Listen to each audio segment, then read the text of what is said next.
wall.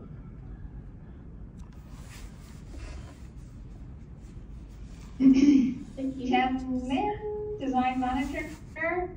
Can you talk me through how you went about resolving this design issue for this particular project? You just have to turn on your mic. Can you hear me now? Yeah, thank you. First of all, the original design, the PM just told us it just lacks the correct detailing of the dividing wall on level 2 between the male prayer space and the foyer next to it. And this wall requires a fire rating level of 60 minutes on both sides, and an acoustic performance rating of RW 50, and also all the materials should be non-combustible. Yeah. So the principles we follow to build this design is we follow the Australian standards and guides to standards and tolerances. The NTC code, especially the volume 1 and the section S28C7,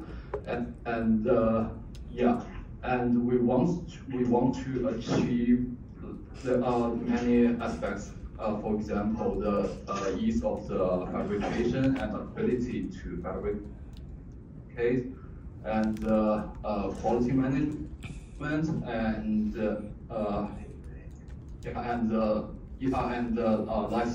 life cycle costs. So in order to best resolve the design for your review and approval, we selected the wall system of CSR 3017. And as you can refer to the drawing, it includes the 92mm rondo steel stud, 0.55 BMT and track framing. That's one of the components, and the 30mm G-Rock ECO8 complete on the both sides, and Bradford 88 sunscreen 2.5 insulation, and the lining material of the MSB3 polyester. So what is your understanding of the difference between a deemed to satisfy solution and a performance solution? The DTS solution follows the principle, the reason and what you to achieve the project, and it focuses on the solutions from the NCC, and which could include the trees, the materials, or the components, and any other design factors. And yeah, but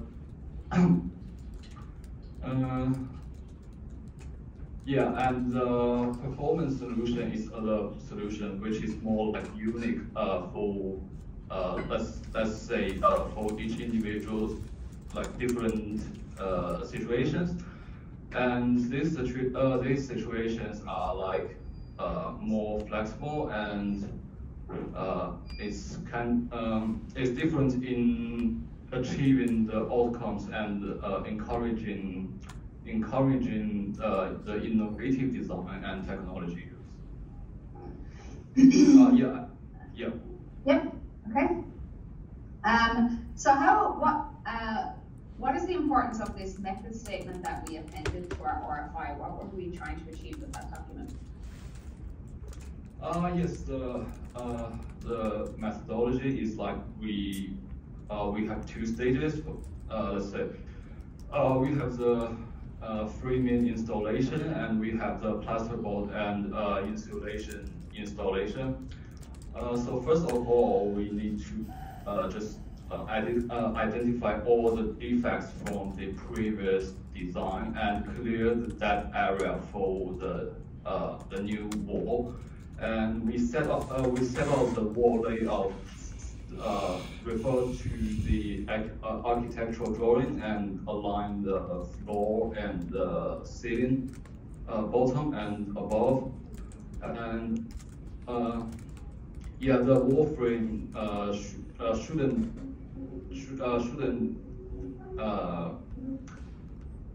actually the next step is to build the track. It's on only one single 65 millimeter dental board. So which yeah. That's right. We don't need to go through it step by step, but we're trying to build this method statement in a way that achieves some outcomes on our project. What industry documents would help inform the writing of that method statement? What kind of industry resources might we use? Yeah, so the resources we can use, for example, we have the Australian standards and guides to standards and tolerances, NCC code, and the GFOC commercial installation guide, and the Bradford 88 sunscreen technical data sheet. Mm-hmm.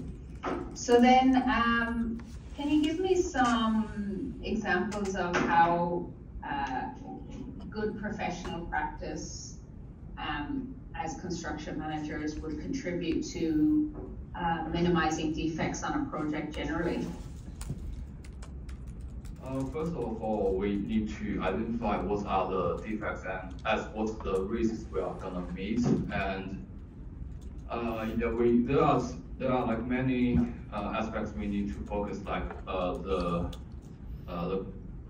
cost and the if we can build it applying to the regulations and standards and the quality management and the health and safety issues, and if it's easy to for the trades to build that project. All right, guys, you're all done. Thank you. Thank you so much.